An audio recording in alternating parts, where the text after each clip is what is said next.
बार बार आज तो कोर्ट भी पूछता रहा सॉलिसिटर जनरल तुषार मेहता जी से, वक्फ बोर्ड में गैर मुस्लिम जरूरी क्यों है, गैर मुस्लिमों की एंट्री क्यों कर रहे हैं? भाई वो प्रॉपर्टीज जो बहुत पहले से वक्फ हो गई हैं, जिनके बारे में शायद कोई कागजात नहीं होंगे या कोई भी कानूनी कागजात नहीं होंगे, उन प्रॉपर्टीज का क्या होगा? क्या उस पर नीयत खराब हो रही है सरकार की? विपक्ष पूछ रहा है आपसे।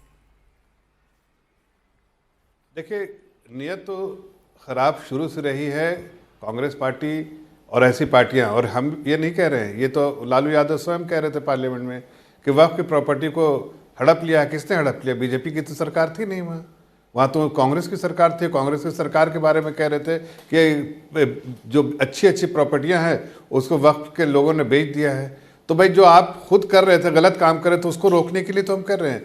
और ये संशोधन आना ज़रूरी था। ये जो इंस्टीट्यूशनल मैकेनिज्म जो होना चाहिए वो ज़रूरी है, और इसके साथ साथ जो लूप होल है, जो गैप्स है, वो ज़रूरी है।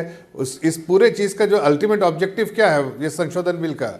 ये संशोधन बिल का अल्टीमेट ऑब्जेक्टिव है कि जो वक्फ की प्रॉपर्टी है उस प्रॉपर्टी का सही से इस्तेमाल हो, उसके जो वेलफेयर के लिए, मुस्लिम समाज के गरीब तबके के लोगों के लिए वेलफेयर के इस्तेमाल किया जाए। वो नहीं हो रहा है। अगर होता तो आज शायद किसी को यह जरूरत नहीं पड़ती।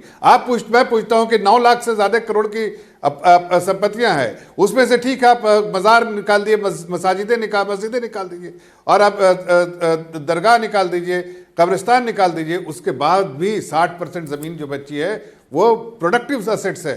उस असेट्स का क्या वैल्यू है? 10 करोड़ आमदनी है, जबकि इसमें सच्चर कमेटी की रिपोर्ट कहती है कि 12,000 करोड़ 2007 में कहा।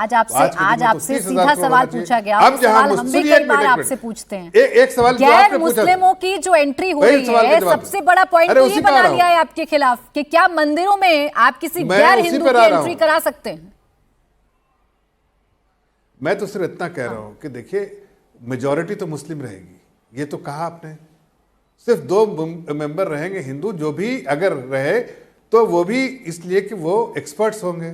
एक्सपर्ट्स का मैनेजमेंट जो अच्छा होगा, एफिशिएंसी होगी, और जो गलत काम मतवल्ली आज कर रहे थे वो नहीं करेंगे, इसलिए कि मुसलमानों में एक्सपर्ट नहीं है। नहीं, मैं कह तो रहा हूं कि आज अगर सुनिए ना, आपसे कह रहा हूं कि अगर मुस्लिम समाज वाकई बेदारी से इस बात को समझता कि वक्फ की प्रॉपर्टी जो मुसलमान के हिफाजत के लिए और उसके वेलफेयर के लिए है, तो आज ये नौबत नहीं आती।